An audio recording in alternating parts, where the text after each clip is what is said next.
Welcome to Terrific Tools for the Stress and Worry of COVID-19. It was supposed to be over already, but it's not. So I want to offer you 9 and a bonus episode, 10 tools for stress and worry. Now, in the first few episodes, we're going to deal with the classic anxiety, the what ifs. And then we're going to move on to taking advantage of the time, seeing the blessings in every day, dealing with challenging family situations, and then helping others and some nature ideas, and finally putting the fun back in dysfunctional.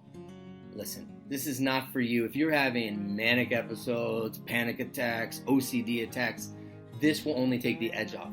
But if you're kind of a person with everyday worry and stress, or a little more, this may be just the thing you need.